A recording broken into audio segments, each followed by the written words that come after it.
Bonjour à tous, aujourd'hui je vous propose un nouveau tuto, comment réaliser un piétement pour ma nouvelle scie sur table Enel. Donc voici ma scie sur table avec son tout nouveau piétement que j'ai totalement réalisé en bois de palette avec un plateau amovible coulissant sur le côté. Donc voyons ensemble les différentes étapes de la réalisation. En toute chose, on récupère notre bois de palette, on retire les pointes et les agrafes. Ça c'est Nico qui me l'a appris. Et puis chose indispensable pour bien bricoler, il faut la barbe. Sinon on ne fait pas du travail de qualité, hein, n'est-ce pas mon petit Nico? Donc retrouvez Nico sur sa chaîne YouTube Les Copeaux de Nico. Allez-y. Donc on se retrouve tout de suite pour le découpage des différentes pièces de bois. Pour la structure de ce piétement, j'ai fait le choix donc de prendre des planches de palette classiques, donc que je découpe au format. Les montants seront réalisés donc en tasseau de 30 mm de côté.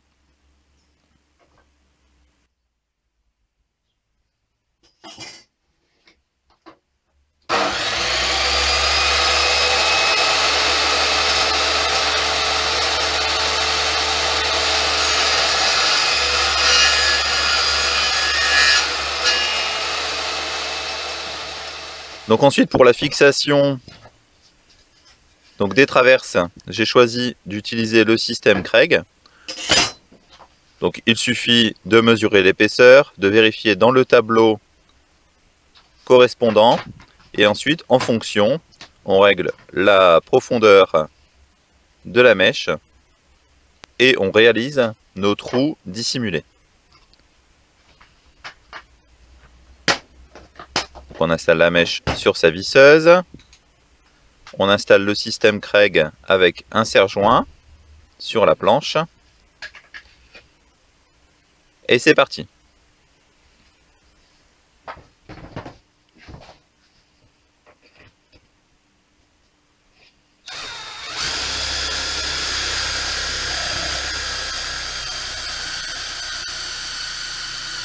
Donc vous voyez que c'est tout à fait rapide et pratique. Ça permet d'avoir une fixation qui est très forte. On fait de même de l'autre côté.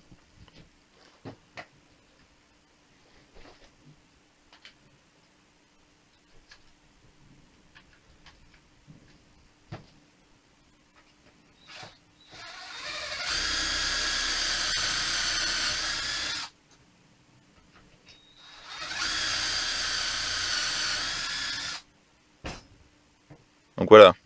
Donc vous voyez, ça permet d'avoir des tout petits trous sur la tranche de la planche pour y laisser passer la vis. On fait ensuite le reste des traverses pour notre meuble. Donc voilà, les traverses ont été percées au Craig. J'ai fait des repères donc sur les montants pour l'emplacement de ces petites planchettes. Il nous suffit maintenant de venir les fixer sur les montants.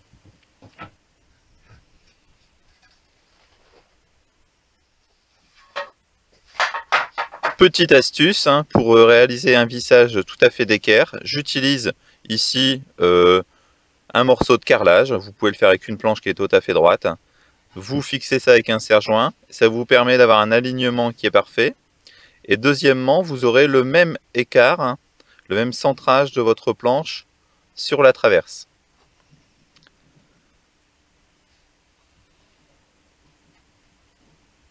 Voilà, donc on aligne parfaitement sa planche et ensuite il nous reste à venir visser donc les vis appropriées au trou qu'on vient d'effectuer. Une première vis permet de maintenir cette planche en place, elle ne bougera plus. Donc il suffit maintenant de venir positionner la deuxième vis pour un serrage parfait. Donc voyons de l'autre côté comment ça se passe. Donc vous voyez que la première vis est totalement dissimulée, hein. Pour une finition parfaite, vous pouvez y mettre à l'intérieur donc un tourillon, ou vous pouvez reboucher aussi à la pâte à bois. On se retrouve avec une fixation parfaite, tout à fait solide.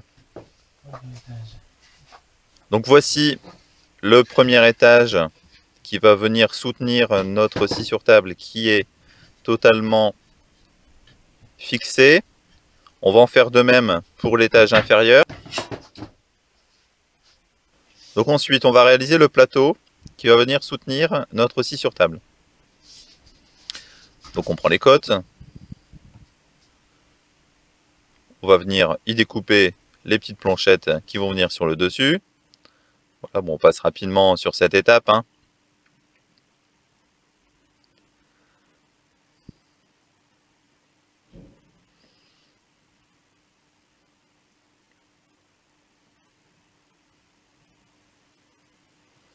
Et voilà. Donc nos petites planchettes sont découpées. De chaque côté, on va réaliser une encoche qui va permettre à cette première planche de venir au bord. Donc, on prend les mesures sur le meuble directement.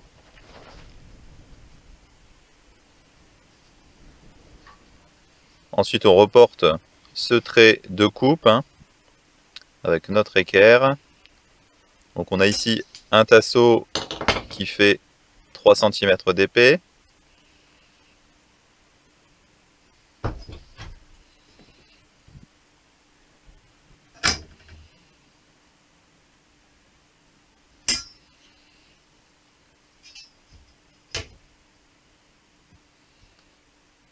Voilà, donc on en fait de même de l'autre côté. On bloque notre planche avec un serre-joint sur l'établi. Il nous suffit de venir retirer ce petit morceau à la scie sauteuse. Donc prenez une lame plutôt dure pour une découpe droite. Et voilà le résultat.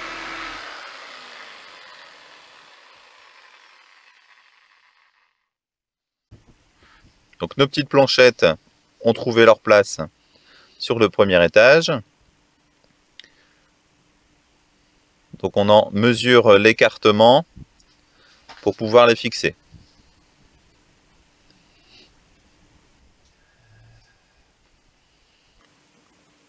Donc ensuite, on reporte sur ces petites planchettes les trous de fixation. On essaye d'aligner ça pour que ce soit le plus propre possible, bien sûr.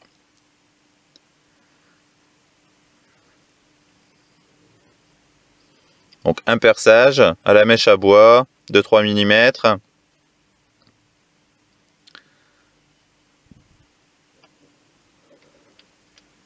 Donc dans la largeur, j'ai fait le choix de mettre 2 vis. Puis ensuite, on vient fraiser nos avant-trous pour qu'on ait un travail le plus propre possible.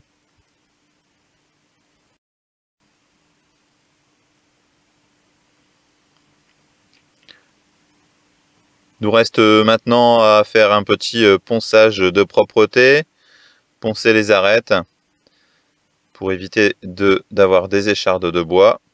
Et puis on vient, vous l'aurez compris, fixer ces planchettes. On mesure la hauteur de la vis et on vient fixer donc cet ensemble au premier étage. Donc, la fixation de ces planchettes va rigidifier d'autant plus donc la structure de ce petit meuble.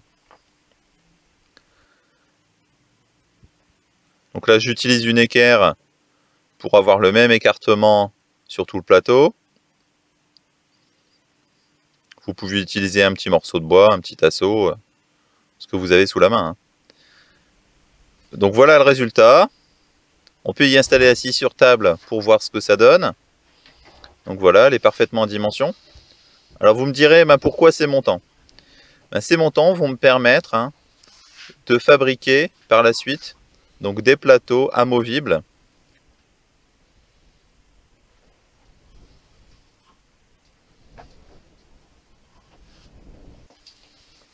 Alors petite astuce, hein, que Jean-Baptiste nous a soufflé dans sa vidéo, hein, je vous invite à aller le retrouver sur sa chaîne YouTube, c'est de faire des petites roulettes pour déplacer ce meuble.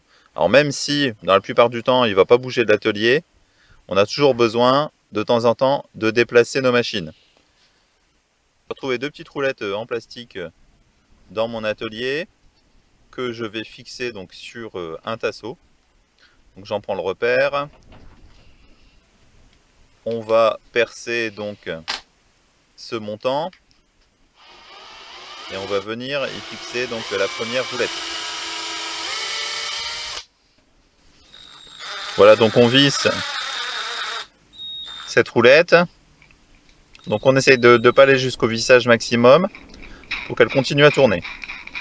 On en fait de même de l'autre côté. Une rondelle entre la roulette et le bois pour faciliter, le fait qu'elle tourne tout simplement.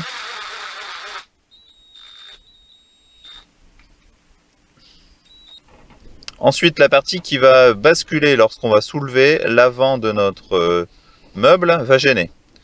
Donc on fait une marque sur la partie de bois qu'on va devoir retirer pour faciliter donc son basculement.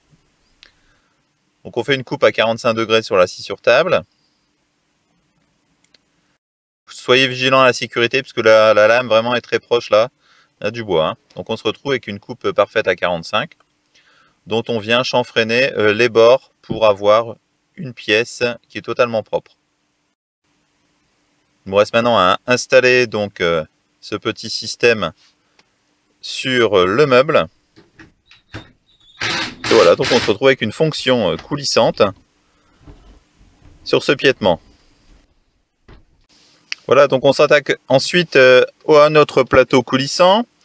On prend des planchettes rabotées, découpées à dimension, et on vient les coller. Puis on les bloque avec des serre-joints pour quelques heures. Petite erreur de débutant lors du collage. Donc on se retrouve avec des champs qui ne sont pas parfaitement dégauchis. Donc la planche a cintré. Bon, ça me donne l'occasion de vous montrer une technique de rabotage. Donc je raye la surface du bois avec un crayon, ce qui va me permettre de raboter à la profondeur désirée. Donc plus vous rabotez, plus vous allez retirer ce crayon. Et donc quand vous ne voyez plus du tout apparaître les traits, c'est que votre planche est parfaitement droite.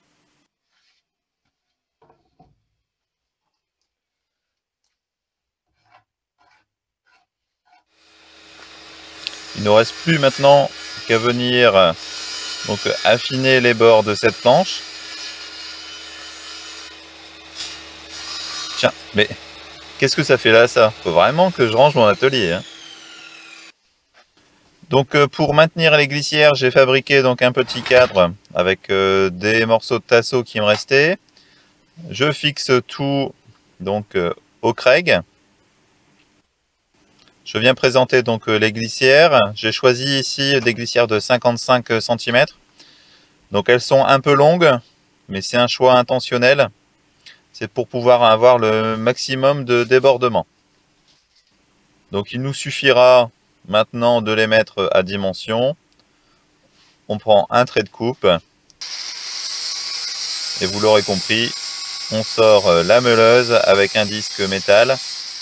Et on vient donc retirer cet excédent donc de la glissière. Vous pouvez utiliser une pince, ça vous met aussi en sécurité. On vient ébarber donc ce qui dépasse. Il nous reste maintenant à venir donc fixer ces glissières sur le cadre.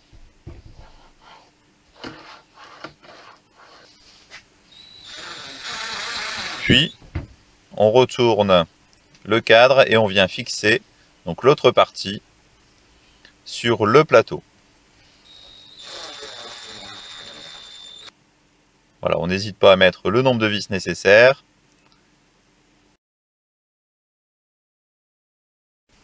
Et donc on se retrouve maintenant avec un plateau coulissant.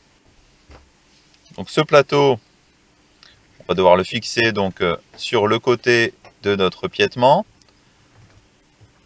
J'ai pris des charnières toutes simples. on reporte le trait donc de fixation et on vient y mettre donc les vis de maintien. Donc voilà, on présente maintenant notre plateau sur le côté donc de notre petit meuble. Donc c'est parfait. Donc petite astuce pour pouvoir repérer donc les trous de fixation pour les équerres. Donc j'utilise un tasseau, un morceau de planche droit que je fixe des deux côtés avec un serre-joint. Donc ça va maintenir notre plateau à sa future place. Et ainsi, on pourra prendre les côtes donc de la charnière à fixer. Vous l'aurez compris, on vient y mettre les vis pour bloquer tout ça. Il ne nous reste plus qu'à retirer nos serre-joints. Donc vous voyez, ça reste bien en place. Et voilà, on libère notre plateau. On se retrouve ainsi avec un plateau rétractable et coulissant. Plutôt sympa, non? Voilà, donc nous reste à réaliser ensuite le soutien donc de cette planche escamotable. Donc on prend une planche de palette, on vient y découper la forme, on maintient tout ça avec un serre-joint et c'est parti pour la découpe à la scie sauteuse des parties courbes. On vient terminer donc la découpe de cette planche à la scie sur table. Voilà, c'est rapide, c'est pratique. Le fait d'avoir déjà ce petit meuble, ça me permet d'avoir une facilité de coupe. On ne l'a pas totalement calé sur le carrelage qui n'est pas tout à fait droit. On va régler ça par la suite. On peut utiliser aussi donc la lame de la scie pour affiner nos découpes courbes. Ça permet d'avoir un résultat propre sans être parfait, mais pour ce meuble d'atelier, il nous suffit maintenant d'y mettre donc la charnière et de venir fixer donc ce bras de support sur le meuble. Voilà, donc on se retrouve avec un meuble de scie sur table, plutôt sympa, avec un plateau amovible, coulissant. On va pouvoir venir tester ça de suite. Donc notre morceau de bois repose sur le plateau, ce qui permet de l'avancer avec plus de facilité et d'avoir une coupe de qualité. Et voilà. Voilà, bah écoutez, j'espère que ce tuto vous aura plu. Si c'est le cas, n'hésitez pas à mettre un petit pouce ou un commentaire, ça fait toujours plaisir. Dans tous les cas, on se retrouve bientôt sur la chaîne YouTube. L'abonnement, c'est ici, en bas à droite. Allez, à bientôt!